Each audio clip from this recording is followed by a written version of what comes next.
Yo, what is good, YouTube, and welcome back to another JC2K video. In today's video, I just briefly want to talk about something that was being pointed out on Twitter yesterday, and it's something that I think a lot of people are unaware of, or I'm not entirely, but I've also seen a couple comments about it. Like, a lot of people may not be aware that this is even happening, but this sucks. And this is just, again, I think a great example of the greed that 2K has. They completely ruined the exchange, which is something that I honestly would have been unaware of, because I'm not out here grinding this game, and I'm not out here exchanging duplicates and trying to work the exchange and make MT and get my team better and pull cards and all that type of stuff. But I know that the exchange has been really useful for a lot of people in terms of interacting with this gambling style content over the past couple of months. So before we hop into it, talk about what they have done, if you haven't already, make sure you hit that subscribe button. Help me push towards the 30,000 subscriber mark on the channel. I upload every single day. I would really appreciate it if y'all do subscribe. And without further ado, let's hop right into it. So the exchange this weekend, as y'all can see, if y'all scroll through here, a lot of these packs, like, for example, if you can go back and look in the past, but you can see it right here with this Bionic Deluxe Unsellable pack that I started but never finished. I never finished this exchange, so it's still sitting here in my exchange. But this is a Bionic Deluxe Unsellable pack. It was 1 of 5. This was a Bionic and then 4 Pink Diamond players. This is a while ago, right? The Bionic set was a while ago, but they've had these style of deluxe exchanges and base exchanges for each of these gambling drops over the last several months. But they have always been all repeatable. Until now, there's now only one deluxe unsellable pack that is repeatable. The other deluxe unsellable packs are not repeatable. There is a base pack and a regular pack that you can get, but there's a deluxe unsellable pack right here for a Dark Matter player and a Diamond player, but it is not repeatable. So if you were to get somehow a duplicate Dark Matter or something, you could throw that in there with a diamond, but you can only do it once. Same thing with this Regal Deluxe pack: 1 Galaxy Opal, 3 Pink Diamonds, and a diamond. And this is also only repeatable one time. So the only repeatable deluxe pack is this one that requires a Regal player plus 3 Pink Diamonds plus a diamond, and it is the only repeatable exchange. And they have not only but cut down the amount of repeatable exchanges so that you have less opportunities to try to do these exchanges, but they continue to make these exchanges harder to do as well, in that they require more and more items and more things. So I feel like stuff like this is just continuing to take away from the opportunity for a no money spent player to try to access this content. And it just continues to alienate a very large portion of the community that's not spending a lot of money on this game. And they have pushed away so many people this year, and stuff like this, I feel like, continues to push people away. And I'm not a big exchanger personally. Like, I'm not in here grinding the game and exchanging every single duplicate I get to try to get these types of things done. But the fact that they are making them harder to complete and more limited in terms of how many you can complete, especially for the top tier rewards, these deluxe packs for a chance to pull a Dark Matter, is just, I don't know. It's just disappointing to me. And things like this may be, in the scheme of things, a small thing, right? I don't think this is a massive difference maker. But stuff like this, in addition to last week, them dropping a buyable Dark Matter in the player market for the first time at 315,000 MT, doing so again this week. Yes, the Galaxy Opal price has dropped a lot, right? In order to kind of compensate for that and make it to where the lock-in price is about the same, which makes the lock-in still cost the same, but as a whole, it's worse for the community, because now that the Galaxy Opals are significantly cheaper, what that means is that people who have been opening packs, and like me, I open a 10 back box every week pretty much, and people like me who have been opening packs, unfortunately, are now going to get less MT back and less value for their pack opening, because the opals are significantly cheaper, and obviously the opals are far more likely to get. I do not want to buy VC or MT, but the opals are far more likely to get at 15% than the Dark Matters are at only 3. So again, it's like, it's just a kind of a slap in the face, kind of, I don't know, it's just really disappointing for me, I should say, to continue to see this type of stuff happening, in that they're price gouging the community, making the Dark Matter exceedingly more expensive than any other Dark Matter would cost based on the exchange rate of Dark Matters right now. The reason I say that, by the way, just so y'all understand what I'm saying, the 315,000 MT for Lamar Odom, right?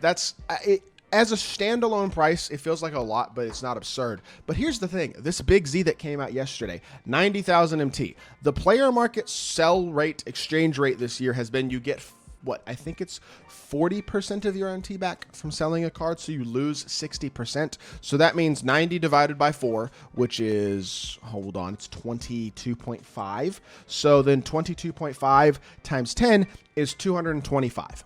That math, that's just quick math I did in my head, but that means is that this Zydrunas Ilgauskas, based on his quick sell value, is valued at 225,000 MT. Why is Lamar Odom 300K? 315K. Why is Jalen Green, who is even worse last week, 315K? It's because they're trying to, again, price gouge their community, take them for everything they're worth, make the dark matter super duper expensive so that the sets are still expensive to lock in, but they can drop the price on all the opals so you're not making as much MT back when you get the opals.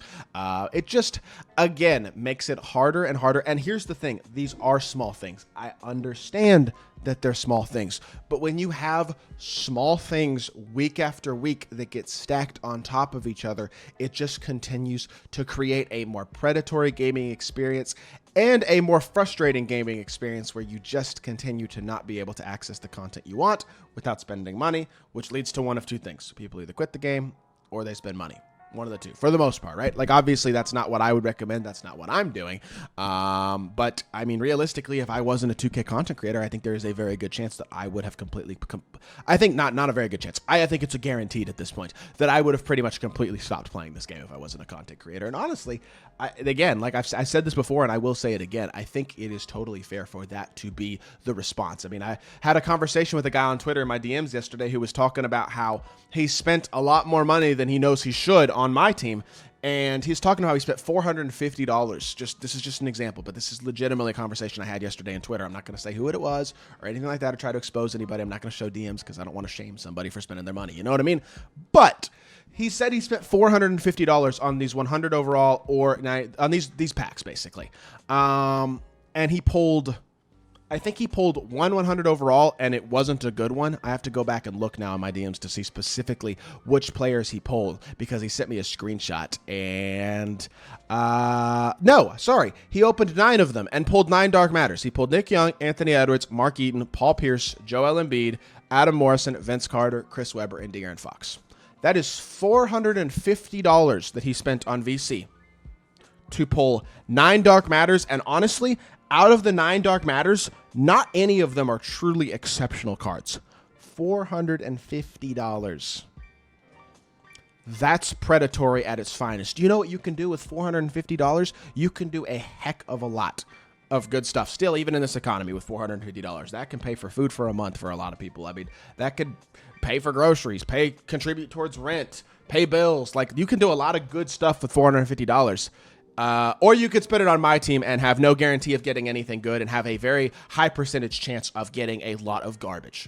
I mean, even the stuff you spend money on in this game isn't really guaranteed to give you great stuff. That's the terrible thing. If there were option packs here where you could spend 199,000 VC for a Dark Matter option pack and pick any Dark Matter in the game, or any Dark Matter even out of a certain set of cards. Same thing if they did 100 overall option packs, even if they made them even more expensive with VC.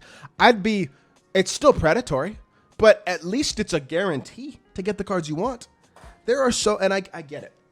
I'm kind of bouncing around at this point, but there's so many examples of this stuff this year, of these small different things that all build up and add up to make the most predatory gaming experience in sports gaming, in my personal opinion, and a game that I don't know if there's any realistic long-term hope for unless we see significant drastic change.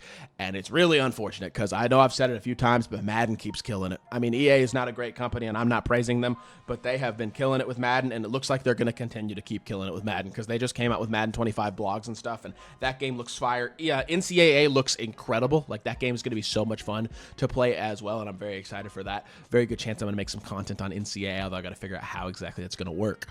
But as a whole, like, 2K just keeps falling further and further behind. It just keeps proving themselves as the worst company in sports gaming.